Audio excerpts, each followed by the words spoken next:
Take it away, Jed. Thank you very much. Happy to be here. So, I'll let you guys get seated.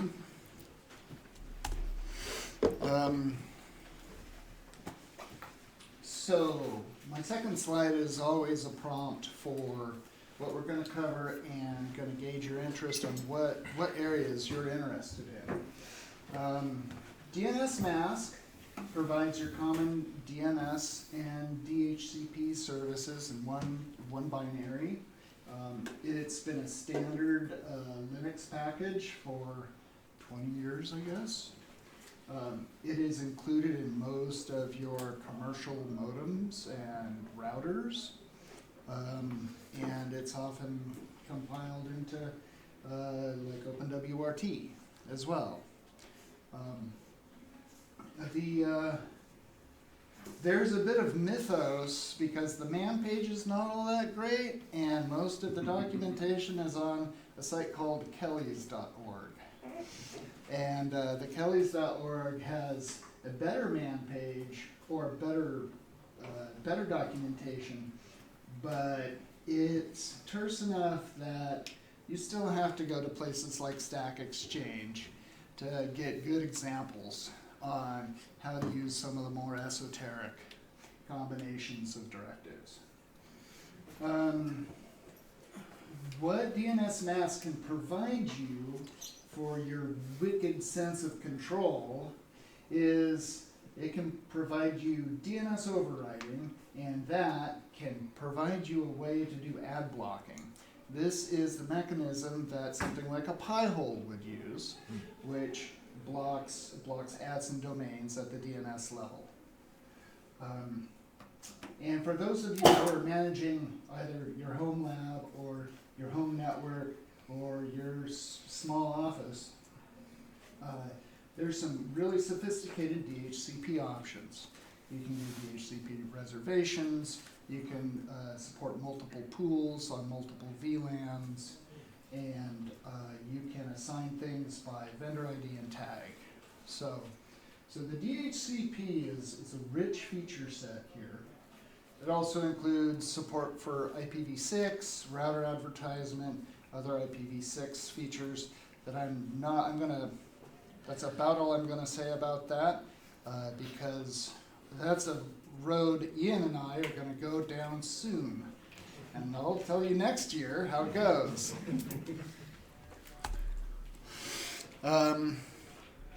DNSmasq, there's a systemd unit. It's provided with the libvirt package for QEMU, KVM, Red Hat, and Ubuntu packages.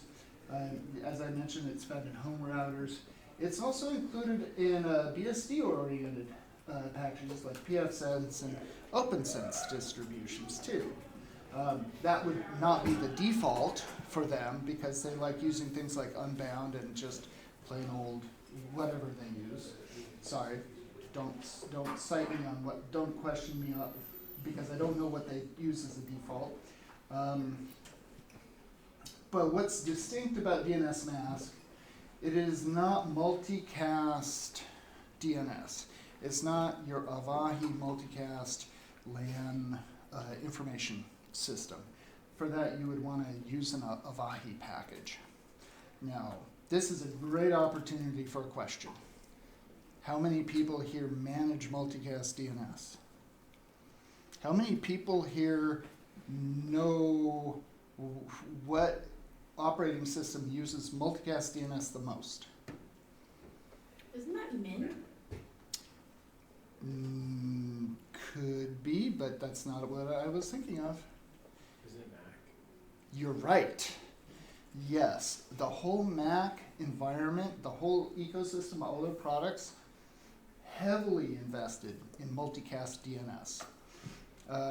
Mac calls it's not Avahi, it's Bonjour. Bonjour, thank you. And it's really successful. However, if you put a Macintosh or iPhones and an AirPlay and all these things, you are going to get hit if you just have a normal Linux firewall, and it's going to get pummeled every second by some of these discovery requests because there's nothing answering on multicast DNS. So it is possible to save your firewall by trash canning those kinds of things and just returning 000, which is kind of a form of ad blocking, but from inside. Okay, before we go on to the next slide, how are we doing? Is this something that, like, have I started using terms you're not familiar with? Raise your hands. Okay. Is this going places where it's too technical? Or do you want more general examples? More general. More general? Okay. And do you guys who already understand a bit about DNSmasq have any particular interests you'd like me to cover? Put them on the whiteboard. Yeah. I'm not sure, I'm just kind of delving into the network stuff. Yeah. Is that the same as routing one machine that doesn't have internet access through another one? Well, what you're talking about there is routing, and that's usually what the job of a firewall in general. DNSmasq is allowing you to proxy all your DNS requests to make DNS faster, and also give your local machines local IP addresses. You might be talking about NAT too. Yeah, it doesn't have anything to do with NAT or network address translation. It doesn't have anything to do with firewalling. One of the commands I used seems like it was similar to that, but I don't remember off the top. Okay. Okay. Well, if it comes back to you, let me know. Yeah. If there's anything we could tie into network authentication. No, that's not what this does. So, yeah, that would be a good topic, but that would take at least one talk, probably two. Yes, network authentication is a huge topic. Radius. Yes, yeah. And it's been about 14 years since I dealt with Radius, so I'd have to refresh myself. It's alive and well out there. Runs the internet. So you've installed DNSmasq on your system, and immediately you're going to start editing files in Etsy. And you're going to want to start up at nsswitch.conf. This nsswitch.conf file has existed since System 5 Unix, and it tells glibc what order to ask for name resolution, amongst other things. So you can place multicast DNS ahead of DNS proper. You can place your host file ahead of both of those, or if you're a mad person, you can refer to your host file later, which is kind of confusing and not what people choose. Your nsswitch.conf also has a key word in it for resolve. Resolve was introduced with systemd resolve D. And systemd resolve D is the default DNS proxy that comes with Linux these days. Usually, if you're going to rely on DNSmasq, you're going to want to skip systemd resolve D. Systemd resolve D is good for workstations and laptops and so forth.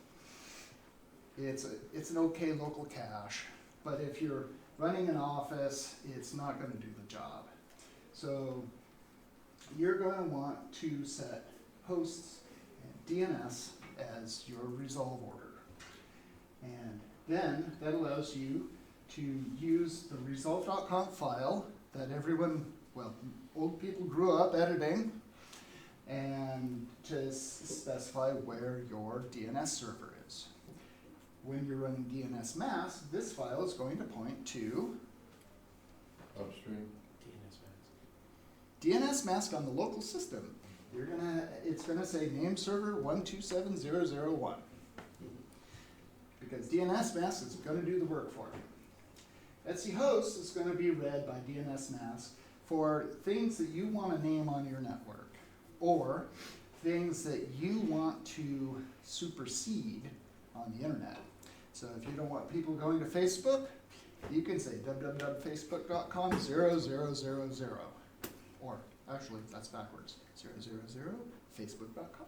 Even better thing to do, instead of like hard coding it in, is just use wildcard splat. Yes, you can't do that in Etsy hosts yet. Oh. No. That's because it starts with IP addresses. And then it works through the list of IP addresses to find matching hosts.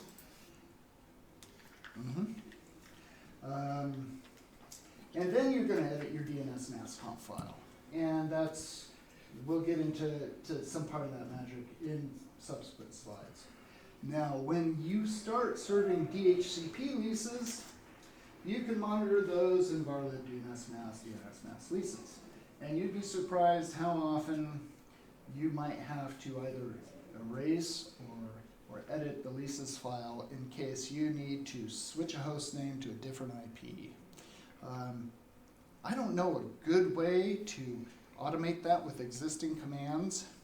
It seems like it's one of those things where you have to do it on the workstation you're renaming and the server at the same time, so that they both forget and then relearn their leases at the same time.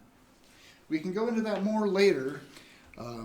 It's because I don't really need to talk about it up front. So we just talked about NSSwitchConf. And so in the host file, we have files. So this is a pretty common one. Files would be like your Etsy host file. MDNS for minimal would say use Avahi. And then we have this, if it's not found, give up.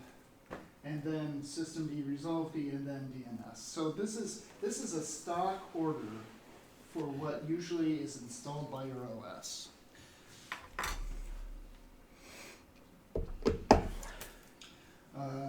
And so in your resolve.conf, excuse the auto-corrected capital N names, but you're usually you're going to see things like 8888. Everyone's familiar with Google's name servers. Or if you're in a systemd resolved 127.0.0.53, that always points to systemd resolved. What we want to do is we want to use 127.0.0.1, which will point to DNSmasq. Your search term in your resolve.conf is going to prioritize blank names, so unappended. So if you search for the hostname Atlas without a domain name on it, it will append these domain names to the end of it and try and search those first. Then it'll send it up to an upstream name server. And here's a helpful one. Options timeout :1. Who regularly puts that in there? Ah, good man. Yes. Okay, can you tell us what that's good for? Especially if your DNS queries are broken or for some reason timing out. If you don't have it, you can sequentially block on a 10. What's the default? It's like 10 seconds or something. It can be more. Laborious default, and then your web browser will hang for 10 seconds while nothing happens.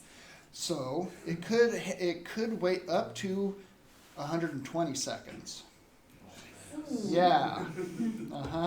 And so if you're doing like a high connection rate web server and you're trying to have a local lookup for sites coming in, and you have an Apache worker suddenly waiting 120 seconds and you're getting like 5,000 requests a minute, you've suddenly run out of Apache workers and run out of memory.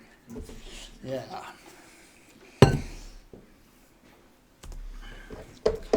Etsy hosts. What other operating systems have an Etsy hosts file? Windows.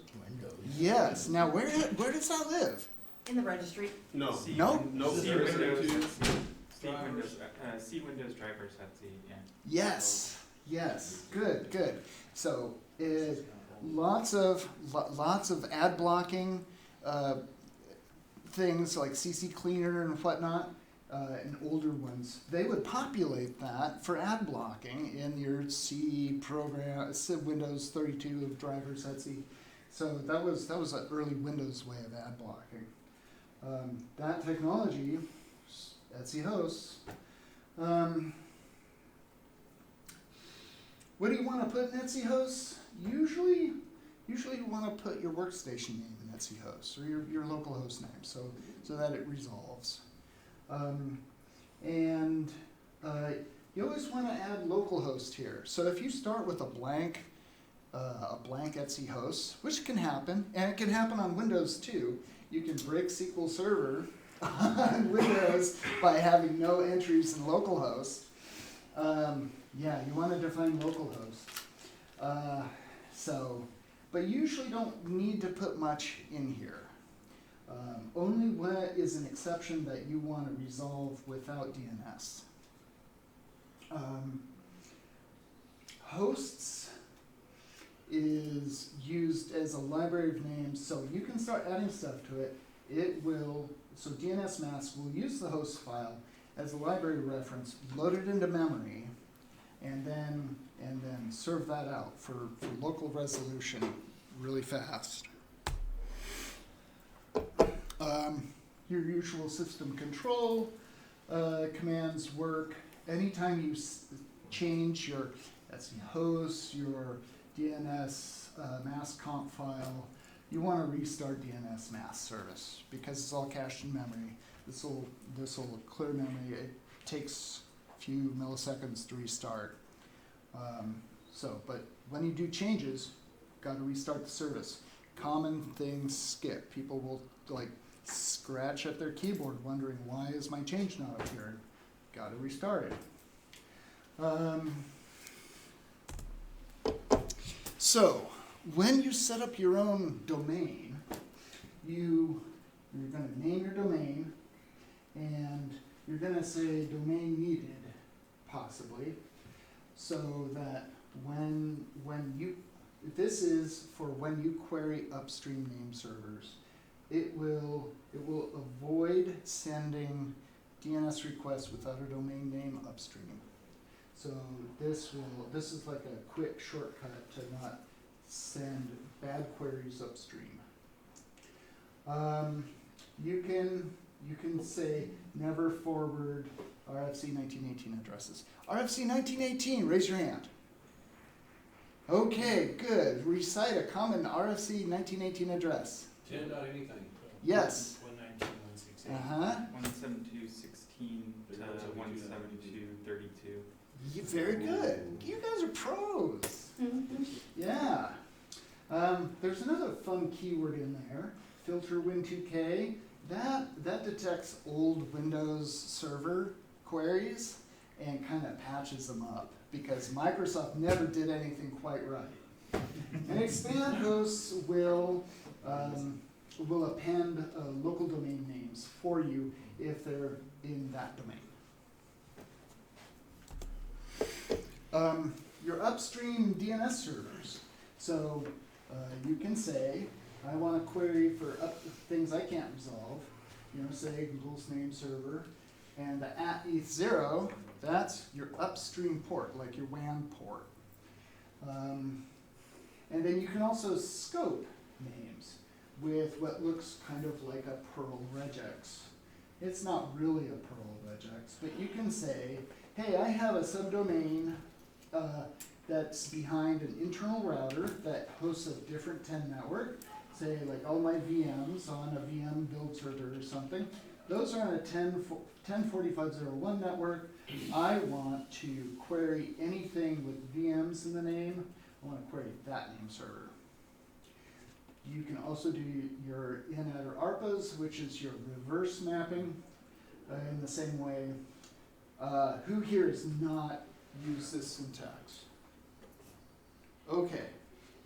It's worth discussing because when you look up an IP address to get the host name, which is not an uncommon thing to do, your glibc is gonna, or your program is going to flip the order of the octets and append inaddr ARPA to format the request to say, you need to tell me what domain this lives in to other domain servers. It is really obscure. And it's just the way it's been done since 1978 or something, I don't know. So, but there's also there's a shortcut keyword that will also do that. I think there's like a reverse equals keyword that can shorten that.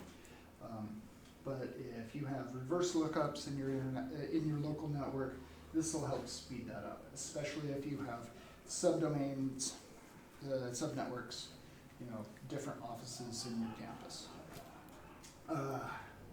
You can override an address. So you can say, hey,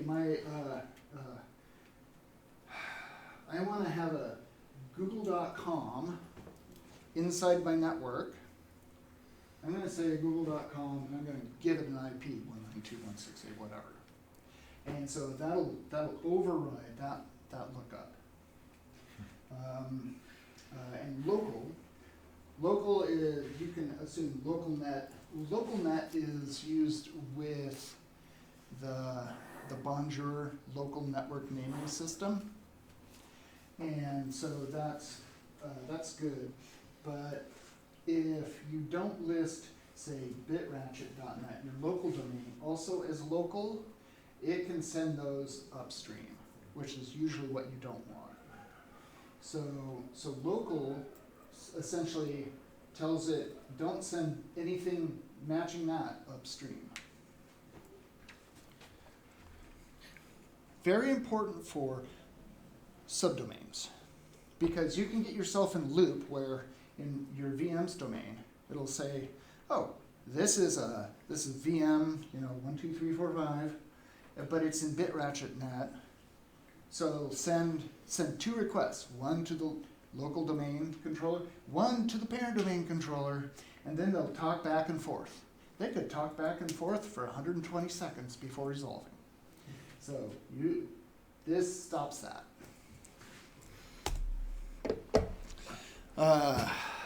Okay, so DNS caching is great. However, when you restart DNS, it's going to drop the cache. Now you've got to have an enormously large cache for that to actually have a performance penalty. So don't worry about that so much unless you're keeping a cache of like tens of thousands of names. So, and if you do need to extend the cache on something, because say it's round robin and you really need to clamp down on the round robin timing of the upstream, you can extend the minimum cache time. So a legal minimum for DNS cache time is how many seconds? Isn't it 4? Like all the way down to 1. Oh, okay. Yeah. So that means you could, like, if you say min cache TTL to like 60 seconds, you might be defeating, the upstream application's load balancing, but you will definitely turn down the amount of DNS traffic you're sending out your network. And then you can also control how long no matches are cached for. So that's if you get a 0-0 result from upstream, you can cache that for longer or less, depending on what that goes. Yes? Is there a default on the negative cache, or is that default 0? I think it's 0. Okay. But that would be a good dive. I don't recall, because there are some things that are default to 5 minutes. So this could be a 5-minute default. Okay. So on to blocking. There's like Pi-hole provides block lists. There's a GitHub project called HBlock that provides block lists, and they are formatted along these lines. And so you can add a line to your DNSconf that allows you to have a block hosts file, which is formatted in the host file syntax, and then you can have a domain block, which is formatted in the DNSmasq syntax. So you can block 007 Russia and always return 000. And so that's the format for name lookup blocking. So seems pretty simple. If you do deploy one of these files in your setup, you are going to have to take many names out of that list because they are really ambitious. They don't want you to use any Google products in those lists. They don't want any Microsoft products in that list. So you're going to have to start like commenting sections of those files out for everyday users.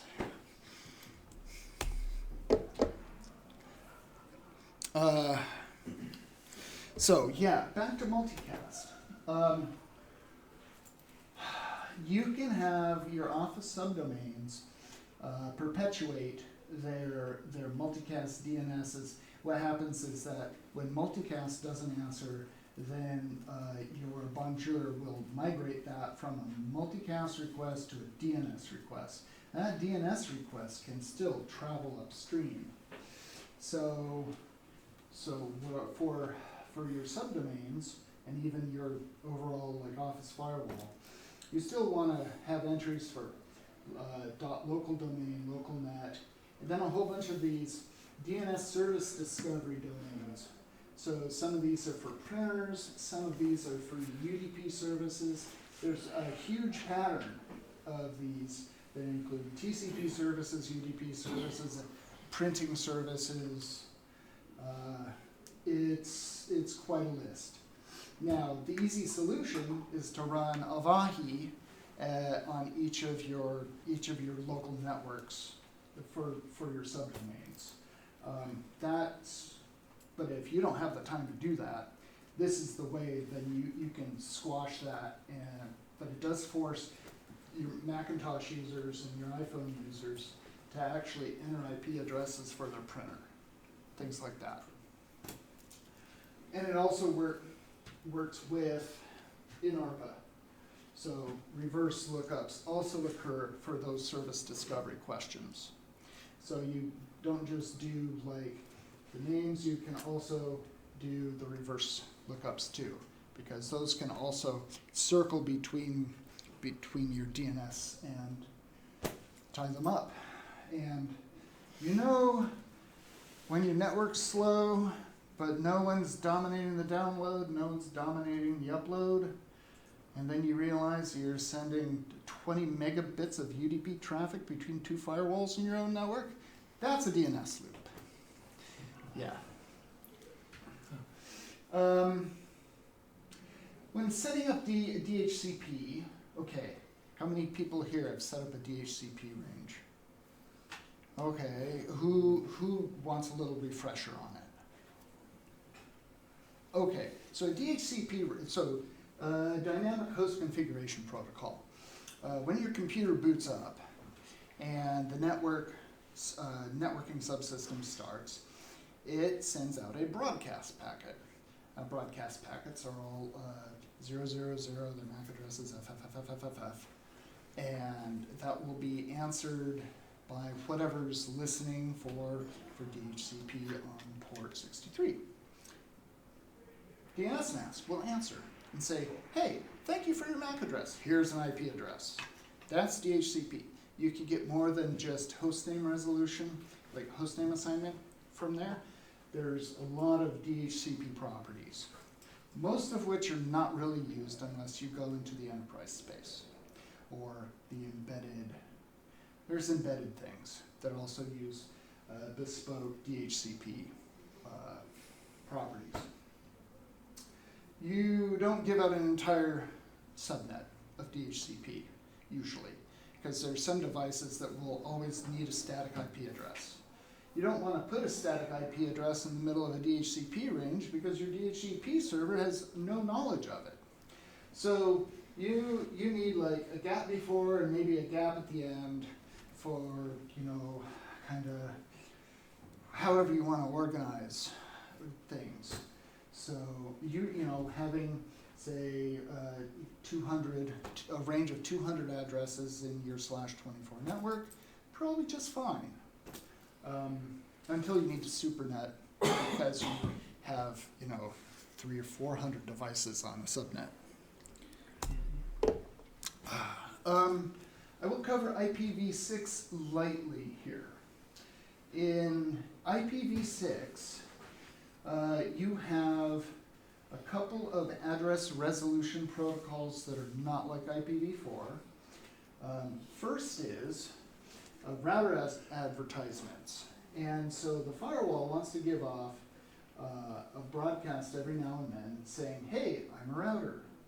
And here you can say ETH1 is the router port and its refresh is every 10 seconds.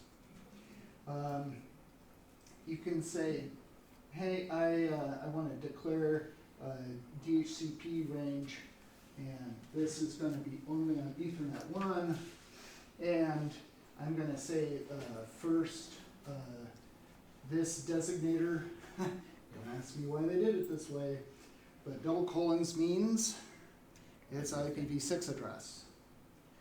And then you have a couple of other interesting things that are very obscure to me, but you have RA names, which is router advertisement for network names.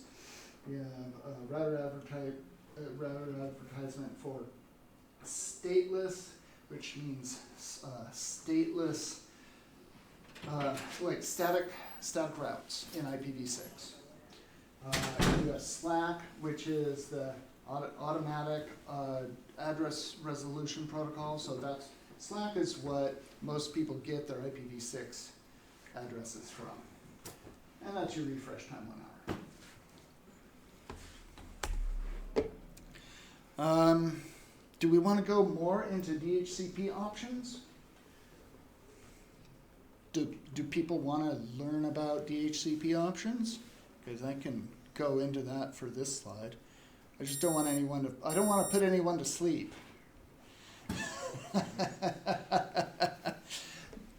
Okay. Is there a good reference where you can deep dive into that? The IPv6 or DHCP? DHCP. Actually, I would look up an O'Reilly book. Network Plus, that would be where Yeah, I would okay. start. So anything with the CompTIA Network Plus kind of books from O'Reilly or Mike Myers, that'd be a good place. Yeah. The newest version of DHCP, when you install a new OS, also in the actual config file has a lot of documentation in it too. And in fact, they go with the direction that you have your config file in a subdirectory of DNSmasq.d.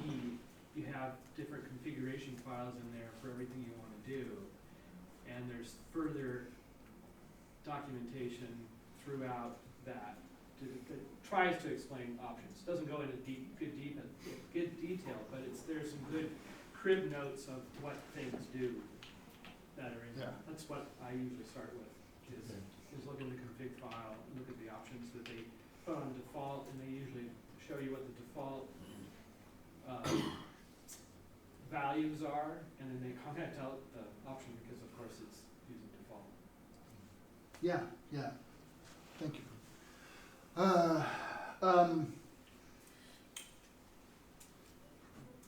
When you're running with a firewall, usually your DHCP has to tell you where the router is. Your router is not always guaranteed to be at the .1 address. That's just a convention. You could have your router at .254. You could have your router at .3. Doesn't matter, but your DHCP needs to send it. Otherwise, no one's getting to the internet. You've got to send your domain name so that you don't have to send your domain name. Then the computer will just think it doesn't have a domain name. But this allows you to send, tell your computer, you belong to a domain.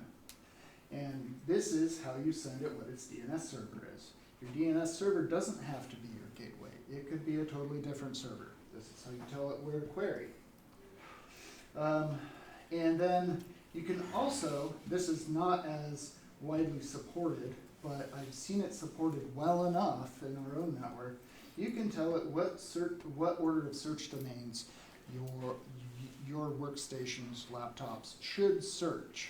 You'll populate the search option in there. This is kind of the minimum of what you want to set up as DHCP options to make everyday use of a normal network go smoothly. The Yes. DHCP options, can those be per domain? Per pool, so per DHCP scope. You can define multiple DHCP pools, and you can have multiple DHCP pools per network segment, but that gets very obscure. So you have to do that very carefully. You can do it per Ethernet port too. Yes. So if you have an Ethernet port that has a specific collection or subnet on it, you can specify parameters that only apply to that Ethernet port or pool of IP addresses, like a subnet. Uh-huh. We have Yes. several subnets, and in here we specify the DNS request for that particular subnet goes directly to that subnet's own DHCP. Right, and that'll be covered in the next slide. Oh. But for DHCP options, a common reason you would want to adjust your DHCP options is you had multiple VLANs attached to your firewall as well. Each VLAN might have different DHCP options, different domains, and possibly you have isolated VLANs that you don't want to get to the network, but you still want to serve DHCP. So you would not offer a router. Yeah. Quick question, Jed. Yes. Would it be pretty easy to do like split scope with DHCP like this, Linux and like failover configuration as well? Is there a little bit more tricks to that? Because you mentioned multiple zones. Are you So- more asking for like multiple DHCP servers on the same infrastructure? Not necessarily multiple different DHCP servers, just a single server that splits up the scope of the DHCP ranges that you're gonna do, so you can load balance, or you can fail over to the other, then it would be actually another I think you DHCP. have to have two DHCP servers for that. Yeah, you would have to for the failover, but not for Yes, this. that would be an active passive standby, Okay. but you would want to share the lease file possibly. And you could theoretically share the lease file over NFS, which would be the easiest way to do that. I am unaware of any side channel protocol where you would share your leases between two instances of DNSmasq. But with an active passive standby, your load balancer from that probably want to trigger a script that ship the backup of whatever, because you can't assume that the first one is accessible if it's down. So copy the latest backup using the CFS to the node that you're spinning up. Put that in there before you start the service. The other thing to note too, in the DNS server option right there, you can list several DNS servers that can be resolved too. So you could feasibly, I think, run multiple DNS servers and then list them in different orders depending on what subnet they're in. And you could sort of load balance, and if one fails, it automatically goes to the other one. I'd do a primary and a secondary Yeah, DNS. Yeah. Is option 82, I Yeah. think. Look at you. Yeah, you know your options by number. Old school. There is actually a page, there is a GitHub gist out there that has a map of all of the option names for DNSmasq and the equivalent numbers, which is a good little find if you ever get into it. Probably come from the old DWRT days. Yes, yes, exactly. Mm-hmm. Where you had to give the option numbers. Mezzanine routers. I'm going to refer to as like your intermediate networks as mezzanine routers. So if you have a 192 and you have a couple of offices that each have their own routers to contain their own network, you can set a classless static route, and this is like option 121 or something. So it's a kind of higher number.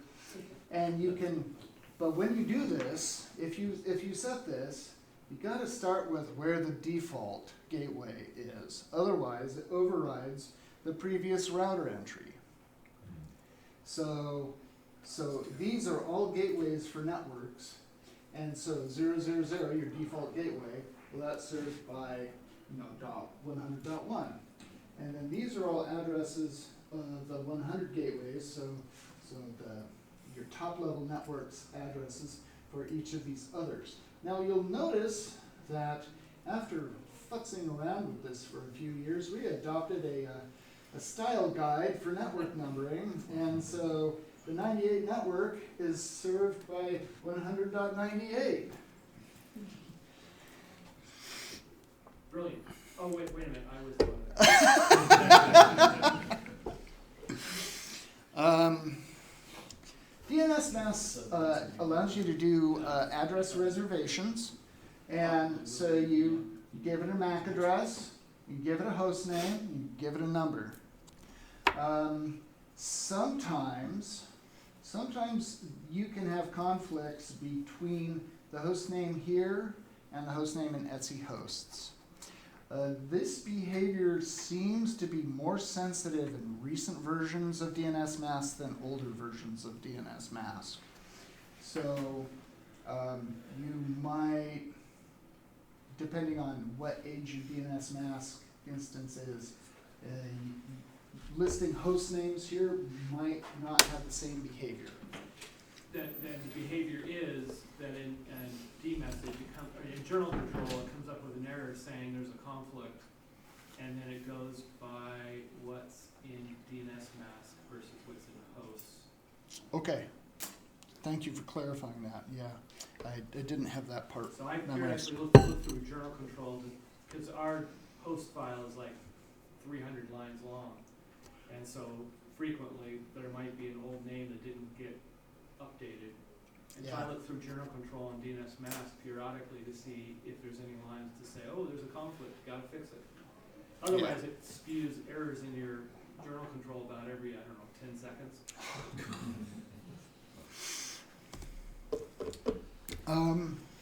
DNS also has a kitchen sink of little services. It can help you configure TFTP and PXE booting. How many people have done that recently?